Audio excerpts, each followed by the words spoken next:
않으면 안 된다는 것입니다. 기독교 사상은 봉사와 희생의 사상. 여기서 개인이 영원히 남아지기 위한 길을 한번 생각해 봅시다. 우리가 개인으로서 세상에 존경받는 사람이 되려면 자기를 높이는 사람이 되어가지고는 안 됩니다. 높임을 받으려면 희생을 해야 됩니다.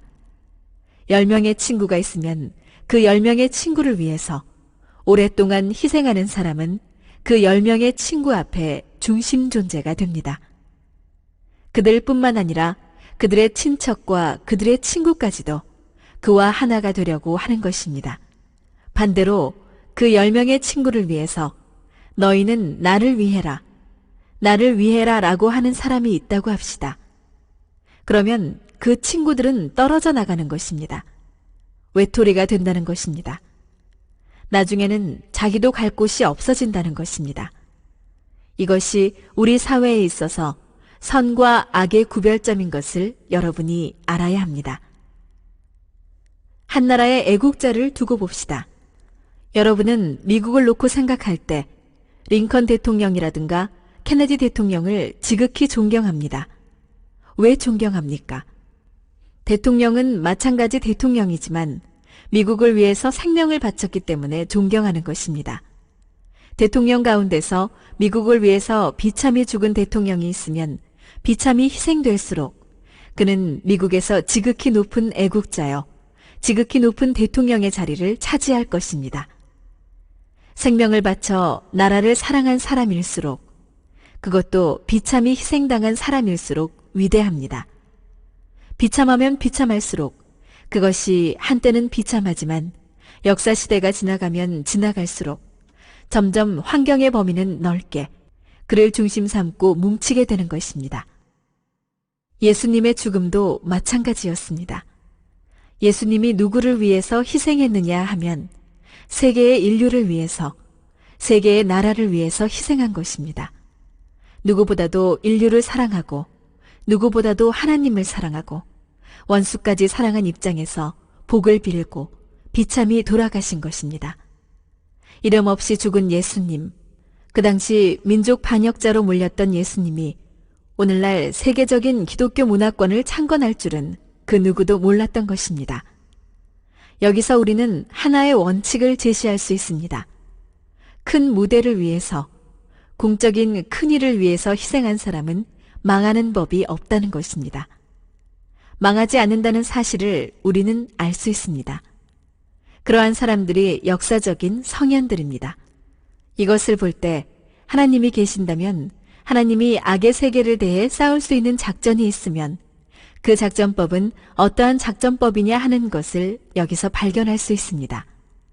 악은 그 반대입니다. 자기 때문에 남을 희생시키는 것입니다. 그것이 개인적으로 그렇게 되면 개인의 반대를 받는 것이요. 가정적으로 혹은 국가적으로 그렇게 나가면 반드시 역사 앞에 규탄받는 독재자가 되는 것입니다. 그리고 여러분은 악의 전법은 남을 희생시켜서 자기가 출세하려는 전법이요. 하나님의 전법은 남을 살리기 위해서 자기가 희생하는 전법이라는 것을 알아야 됩니다. 그렇기 때문에 역사 과정에 선을 주장하고 나왔던 사람들이 그 시대에는 환영을 못 받고 희생을 당했지만 자기 몸을 희생하면서 나라를 사랑하고 세계를 사랑하고 간 사람들은 역사가 지나간 이후에 그 이름은 드러나는 것입니다.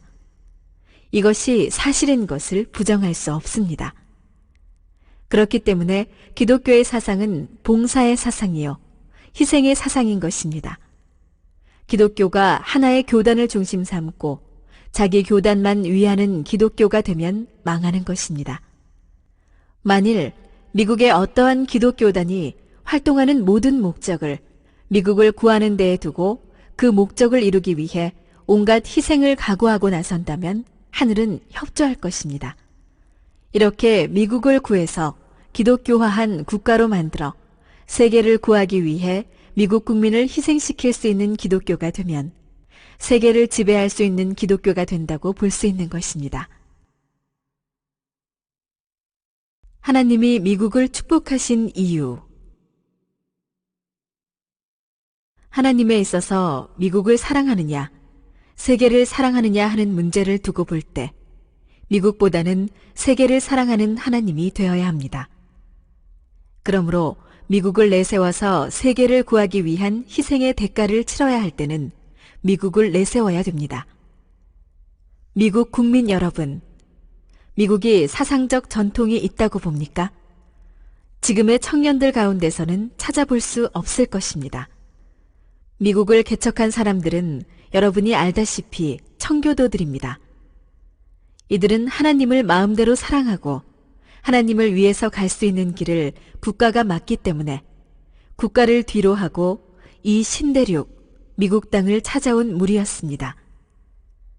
그때 소수의 미국 국민들은 현지에 있던 인디언들과 싸우기 위해서 생명을 내맡기고 하나님을 붙들고 늘어졌던 것입니다.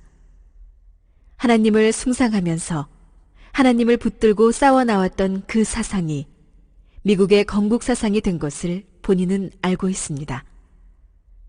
그렇기 때문에 그들은 교회를 먼저 세우고 학교를 세운 다음에야 자기 집을 지었다는 것을 알고 있습니다. 그러한 입장에 서 있었기 때문에 하나님은 반대받는 환경에서 끌어내어 이 땅에서 보호를 하여 200년도 못 되는 기간에 세계적인 나라로 만들어주신 것입니다. 그러한 하나님이 못하려고 축복을 했겠습니까? 미국에 사는 여러분만을 잘 살게 하기 위해서 축복했다고 생각해서는 안 됩니다. 앞으로 세계를 구하기 위한 대표적인 나라로 만들기 위해서 하나님이 축복했다고 봐야 되는 것입니다. 그런데 미국 국민이 이제 우리가 단합해서 세계를 구하자라고 하는 통일된 사상을 가지고 있습니까? 없습니다. 그러나 미국의 원수인 공산세계는 세계를 제패할 수 있는 사상을 가지고 미국을 문제없이 삼킬 수 있는 자신을 갖고 나타나고 있습니다. 미국 국민 여러분이 기억해야 될 것은 미국의 국책에서 아시아 원조라든가 외국 원조하는 것을 삭감하는 것이 하나님의 뜻이 아니라는 것입니다. 외국에 대한 원조를 삭감하기 시작한 대통령이 케네디 대통령이라는 것을 본인은 알고 있습니다. 그리고 그때 당시 유엔 사무총장이 함 마슐트 씨였습니다. 그 사람들이 왜 그렇게 참사를 당해갔느냐 하는 문제는 우리가 모르는 어떠한 배후의 동기가 있다고 생각하게 되는 것입니다. 본인은 1965년에 아이젠하워 대통령을 만났습니다. 그때 본인이 당신이 한국전쟁에서 휴전한 것은 잘한 것 같이 생각하겠지만 역사적인 오류요 라고 지적했습니다. 당신이 공산당을 믿느냐? 공산당은 말과 행동이 다른 무리다 라고 말했습니다. 행동과 말이 다릅니다. 이것을 알아야 되는 것입니다.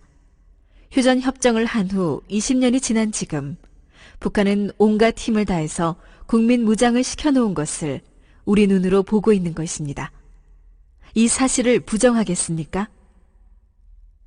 오는 2월 21일 모택동과 닉슨 대통령의 회담이 있습니다. 모택동은 닉슨 대통령에 대해서 공격을 하든 무엇을 하든 손해볼 것은 하나도 없습니다.